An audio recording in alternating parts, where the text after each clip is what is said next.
এ বিষয়ে বিস্তারিত আলোচনার জন্য স্টুডিওতে আছেন সহকর্মী রবিউল ইসলাম আওলাদ। যাচ্ছি তার কাছে।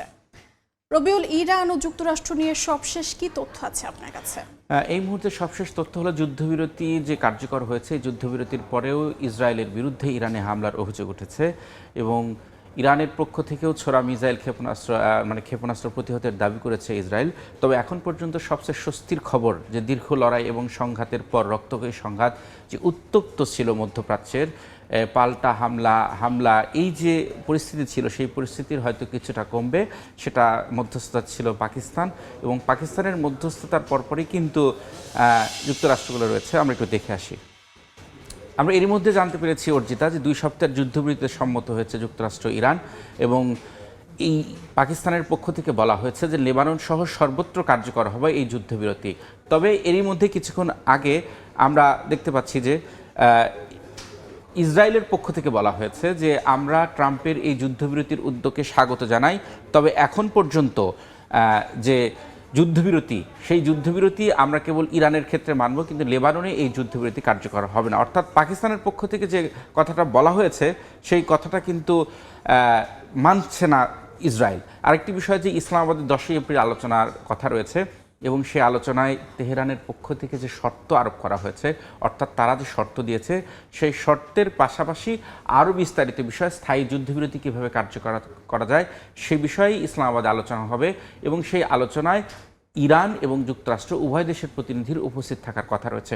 অর্থাৎ বর্তমানে 2 সপ্তাহের যে যুদ্ধবিরতি সেই যুদ্ধবিরতিকে যেন কাঠামোগতভাবে আনুষ্ঠানিকভাবে একটি শান্তি চুক্তিতে রূপ দেওয়া যায়, তাদের যে দাবি, অর্থাৎ যুক্তরাষ্ট্রের পক্ষ থেকে দীর্ঘদিন ধরে ইরানের প্রতি যে একটা চাপ প্রয়োগ করা হচ্ছিল পরমাণু ইস্যুতে বা অন্যান্য যে ইস্যুতে, সেই বিষয়ে আলোচনা হওয়ার কথা রয়েছে। এবং ইরান কিন্তু তারা বারবারই দাবি করে আসছে তাদের উপর যে অবরোধ আরোপ করা হয়েছে সেই অবরোধ আরোপের কথা দেখে আসি।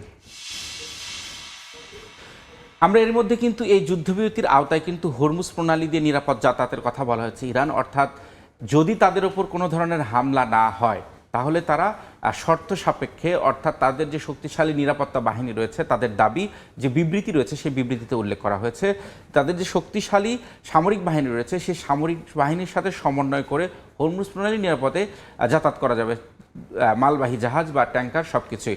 আরেকটি বিষয় যে যুদ্ধবিরতির মাঝেই উপসাগরের দেশগুলোতে সতর্কতা জারি করা হয়েছে, অর্থাৎ সাইরেন বাজানো হয়েছে যে হামলার আশঙ্কায়, ক্ষেপণাস্ত্র হামলার আশঙ্কায় এবং ড্রোন হামলার আশঙ্কায়। আরেকটি বিষয় অর্জিতা, সেটা হলো যে যুদ্ধবিরতিতে রাজি হয়েছে ইরান, তারা বলেছে যে কিন্তু আমরা এই যুদ্ধবিরতির পাশাপাশি হাতের আঙ্গুল এখনও ট্রিগারে রয়েছে, অর্থাৎ যদি কোনো হামলা বা হুমকি আসে সেটি প্রতিহতে তারা পুরোপুরি প্রস্তুত। এখন এই যে যুদ্ধবিরতি হলো এমন একটা প্রেক্ষাপটে, এবং যে ডোনাল্ড ট্রাম্প কিন্তু চাপের মুখে রয়েছে, এই যে চাপের মুখে রয়েছে ডোনাল্ড ট্রাম্প, এই মার্কিন রাজনীতি কিন্তু এরই মধ্যে উত্তপ্ত হয়েছে অর্জিতা। আমরা জানি যে কংগ্রেসে ডেমোক্র্যাটরা ডোনাল্ড ট্রাম্পের সমালোচনা করেছে এবং অভিশংসনের প্রস্তাব সংক্রান্ত বিভিন্ন বিষয় আসছে, এবং আন্তর্জাতিকভাবে সমালোচকরা বলছেন যে হয়তো চাপের মুখে ডোনাল্ড ট্রাম্প এই যুদ্ধবিরতিতে রাজি হয়ে গেছিল। এবং আমরা যে দেখে আসছি যে যুদ্ধের যে পরিস্থিতি সেই পরিস্থিতি কিন্তু হুমকি দেওয়া হয়েছিল যে ইরানের যে সভ্যতা তাদের পুরোপুরি ধ্বংস করে দেওয়া হবে, তাদের স্থাপনা ধ্বংস করে দেওয়া হবে, এবং তাদের যে পাওয়ার প্ল্যান্ট যে ধ্বংস করে দেওয়া হবে, তার সেই হুমকির পরেই কিন্তু এই যুদ্ধবিরতিতে রাজি হলো। অর্থাৎ ট্রাম্পের যে অবস্থান সেই অবস্থান কিন্তু অস্পষ্ট। রবিউল, এই যুদ্ধবিরতির জন্য কি কি প্রভাব পড়তে পারে বলে আপনি মনে করেন? এই যুদ্ধবিরতির প্রভাব এরই মধ্যে পড়তে শুরু করেছে অর্জিত। আমরা জানি যে আন্তর্জাতিক বাজারে জ্বালানি তেলের দাম এরই মধ্যে কমতে শুরু করেছে। মার্কিন যুক্তরাষ্ট্রে 15% ক্রুড অয়েলের দাম কমে গেছে, এখন $90 ব্যারেল প্রতি দাম নির্ধারণ করা হয়েছে, এবং এছাড়া দক্ষিণ কোরিয়া, জাপানেও 6 এবং 5% ধরে তেলের দাম কমতে শুরু করেছে। শুধু তেলের দামই নয় অর্জিতা, এই যুদ্ধ পরিস্থিতির কারণে কিন্তু প্রভাব পড়েছে বিশ্বের বিভিন্ন দেশে, বিশেষ করে এশিয়ার যে দেশগুলো রয়েছে, এশিয়ার দেশে কিন্তু আমরা দেখেছি জ্বালানি সংকট রয়েছে, পণ্য সরবরাহ করা হয়েছে। আমরা একটু দেখি কি তথ্য আছে, এটা দেখে নিই অর্জিতা। আমরা যেটি বলছিলাম আপনাকে যে ট্রাম্প ক্ষমতা থেকে সরানোর ডাক দিল এনএসসিপি, অর্থাৎ সেখানকার যে রাজনৈতিক দলগুলো রয়েছে সেই রাজনৈতিক দলগুলোর কিন্তু ব্যাপক চাপের মুখে পড়েছে ডোনাল্ড ট্রাম্প। আমরা জানি যে কারণ এই যুদ্ধের যে উদ্দেশ্য লক্ষ্য সেটিও কিন্তু অস্পষ্ট ছিল, এবং এই যুদ্ধের কারণে কিন্তু যে মিত্র যে দেশগুলো রয়েছে বিশেষ করে ন্যাটো, তারা কিন্তু এই যুদ্ধে অংশগ্রহণ করেনি। এবং আমরা জানি যে ইরাক যুদ্ধ এবং লিবিয়ার যুদ্ধের সময় এবং আফগান যুদ্ধের সময় কিন্তু বিশেষ করে ব্রিটেন কিন্তু যুক্তরাষ্ট্রের পাশে থেকেছে, কিন্তু এই ইরান যুদ্ধের ক্ষেত্রে কিন্তু পুরোপুরি ব্যতিক্রম।